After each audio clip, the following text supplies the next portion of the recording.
अस्सलाम वालेकुम जी। मनाज़िर उस्मान ऑफिशियल में आपका खैर मक़दम करते हैं। और क्या कहें आपसे, बहुत अफसोस होता है, बहुत दुख होता है ऐसे केसेस देखते हैं, ऐसी ख़बरें सुनते हैं।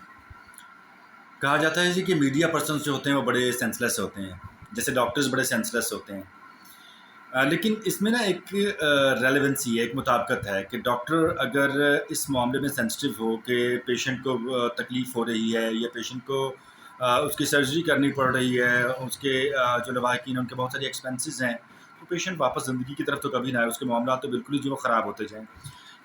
कुछ मामलात ऐसे हैं मीडिया पर्सन्स के हवाले से भी कि अगर वो भी गैर जानिबदाराना और ज़रा दलेरी के साथ और ज़रा एहसासात को एक साइड पर रख कर अगर वो रिपोर्ट ना करें या ख़बर पे बात ना करें, तो शायद मामला जो है वो उस तरह से टेकअप हो भी ना सके। और बहुत सारे मामलात ऐसे हैं जो सिर्फ मीडिया पे हाईलाइट ना होने की बुनियाद पर दब गए, उनका कोई पुरसाने हाल नहीं हुआ। लेकिन जी रिज़वाना केस पे हम बात करना चाहेंगे।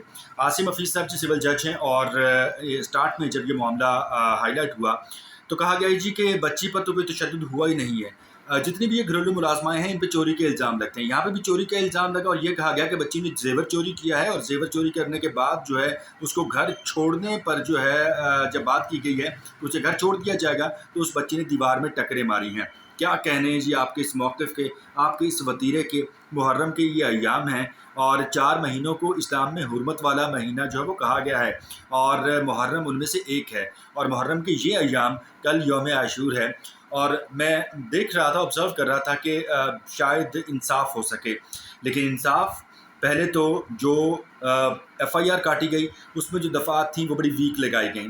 अच्छा, फिर उसके बाद मेडिकल रिपोर्ट सामने आती है। मेडिकल रिपोर्ट्स के बाद उसके हाथों की दोनों हड्डियाँ टूट चुकी हैं, उसके जिस्म पर मुतअद्दिद ज़ख्म हो चुके हैं, उसके सर में कीड़े पड़ चुके हैं, जनाब उसके पैर सूज चुके हैं हुज़ूर। और उसको अंदरूनी सतह पर बहुत सारे जो है वो चोटें भी हैं और बहुत सारे इन्फेक्शंस भी हैं। और आज वो बच्ची ऑक्सीजन पर मुंतकिल कर दी गई है। 15 दिन बाद उस बच्ची ने खाना खाया है, राइट? ये कंडीशन है। उसके बाद वज़ीर-ए-आज़म के मुआविन ख़ुसूसी बराए नौजवानान शीज़ा फ़ातिमा ख्वाजा ने आज जो है वो विज़िट किया हॉस्पिटल का, बच्ची से मुलाकात की, डॉक्टर से बातचीत की, साथ सेनेटर आयशा थी और उन्होंने इस बात का मुतालबा किया कि हम शर्मिंदा हैं कि जिस तरह की एफ़आईआर काटी गई, ऐसी एफ़आईआर नहीं होती है जी।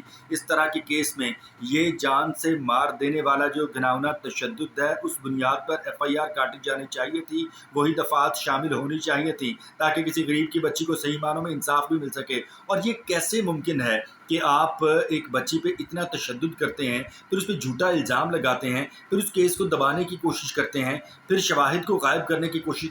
यार इंसानियत, अल्लाह का कोई खौफ, किसी गरीब की हाय कैसे समेट सकते हैं आप यार? अगर आप आसूदा हाल हैं और अल्लाह ने आपको ये तौफ़ीक दी है कि आप किसी को अपने यहाँ जो मुलाज़िम रख सकें, तो यार उन मुलाज़मीन के कुछ हुकूक भी होते हैं। 6 माह से उस बच्ची को तनख्वाह नहीं दी आपने। और मैडम जिस हद तक आपने उस पे तशद्दुद किया है, मतलब आपके हाथ नहीं काँप रहे हैं, आपके अपने बच्चे नहीं हैं। बच्चे तो वो मासूम फूल हैं कि जिनकी तरफ अगर कोई कभी गर्म हवा का झोंका भी जाए तो बंदे का जो ना दिल पे हाथ पड़ते हैं, बंदे का दिल मुट्ठी में आ जाता है। आप कौन लोग हैं यार कि जो इन गरीबों के बच्चों को अपने घरों पे कामों में मामूर करते हैं और फिर उसके बाद उनको 6-6 महीने तनख्वाह नहीं देते हैं, फिर उनको आप उन पे चोरियों का इल्ज़ाम लगा देते हैं, फिर उनको जो ना आप इस बेईमाना तशद्दुद का शिकार करते हैं, फिर उसके बाद आप उनका कोई पुरसाने हाल नहीं होता है, फिर आप शवाहिद मिटा देते हैं। मतलब यार, मतलब कानून ना हुआ, लौंडिया होगी किसी की भी कि जिसने जैसे पकड़ ली, जैसे उसका इस्तेमाल कर लिया। गरीब के लिए एक कानून है और अमीर के लिए ये एक लौंडी है। तो जनाब ये वाकई एक ट्रायल है, ये टेस्ट केस है। हम तो अभी तक मुहर्रम के साथ साथ जो है वो बहावलपुर यूनिवर्सिटी वाले मातम से बाहर नहीं निकल सकी थी कौम, अब ये केस जो है वो आपके गले फिट हो गया है। मतलब मिन्हैसुल कौम, मिन्हैसुल माशरा और एक मुल्क होने के नाते और वो भी इस्लामी जमहूरिया होने के नाते हम जा किधर रहे हैं, हम कर क्या रहे हैं? आप कहते हैं जी इमेज पॉजिटिव बिल्ड हो जी कंट्री का इंटरनेशनल वर्ल्ड में, तो इंटरनेशनल वर्ल्ड में इमेज पॉजिटिव ऐसे बिल्ड होगा। फाइन, रिपोर्ट्स हो जाते हैं क्राइम्स, ऐसे लोगों को बीमार ज़हनीत होती है, लेकिन इट्स नॉट अ इशू कि ऐसे केस रिपोर्ट हुए। Yes, this is an issue कि केस रिपोर्ट हुआ और उसके बाद आपने जस्टिस नहीं दिया। So we demand justice for that innocent girl Rizwana. This is the point. और हक़ाइक़ को मसख़ नहीं किया जाना चाहिए। अब तक की जो लेटेस्ट इत्तलात हैं इस केस के हवाले से, अब दफ़ात में तरमीम की गई है और मज़ीद सख्त दफ़ात जो हैं वो शामिल की गई हैं। पहले इन मौसूफ़ा ने जी 1 लाख रुपए के मतलबों के एवज़ अपनी हिफाजती ज़मानत मंजूर करवा ली थी और उसके बाद उनके जो शौहर हैं सिविल जज हैं आसिम हफ़ीज़, उन्होंने इस केस पे जो बात करते हुए یہ کہا کہ یہ سب جو ہے وہ جھوٹ ہے جی، ایسا تو ہوا ہی نہیں، تشدد تو ہوا ہی نہیں ہے۔ جب میڈیکل رپورٹ سامنے آئی، جب میڈیا میں کیس جو ہے وہ ٹیک اپ ہوا ہے، ہائی لائٹ ہوا ہے، تو اس کے بعد جو ہے اب ساری صورتحال دیکھنے کو مل رہی ہے۔ سپریم کورٹ کو نوٹس نہیں لینا چاہیے تھا ویسے یار، مطلب چیف جسٹس جو ہے وہ کیا کر رہے ہیں ایسے کیسز پہ؟ آپ آنکھیں کیسے بند کر سکتے ہیں؟ آپ کیسے باقی لوگوں کو شہر دے سکتے ہیں کہ ان غریب کے بچوں کا جس طرح سے چاہے آپ استحصال کریں، کوئی آپ کو پوچھنے والا نہیں ہے۔ آپ جیسے مرضی قانون کو اپنے گھر کی لونڈی بنائیں، کوئی نہیں پوچھنے والا آپ کو۔ اسلامی جمہوریہ میں آپ اسلامی اقدار کو جیسے مرضی پامال کریں، کوئی نہیں پوچھنے والا جی آپ کو۔ یار اب پوچھیں بھائی، اگر زندہ رہنا ہے نا، اگر واقعی اس معاشرے کو معاشرہ بنانا ہے، اگر واقعی اس ملک کو ملک بنانا ہے، تو خدا کے لیے کم از کم قانون کی پاسداری کو جو ہے وہ یقینی بنائیں۔ خدا را غیر منصفانہ اور شفاف تحقیقات کریں، اور ذمہ دار لوگوں کو جرم کوئی بھی کرے تو اسے کٹہرے میں لائیں اور قانون کے مطابق اسے سزا دے جائیں۔ اور مور اوور قانون سب کے لیے برابر ہونا چاہیے۔ کوئی غریب جرم کرے تو بھی اسے اس کی سزا ملنی چاہیے، اور اگر کوئی امیر جرم کرے تو بھی اسے اس کی سزا ملنی چاہیے۔ دعا گو ہوں ان فضیلت والے ایام کے صدقے کہ اللہ تعالیٰ اس بچی کو صحت دے، اس کے والدین کو جو ہے صبر دے، اور من حیث المعاشرہ کم از کم ہمیں اپنے اختیار و اقتدار جو ہے اس کو صحیح طور پہ انسانوں کی طرح استعمال کرنے کی توفیق دے۔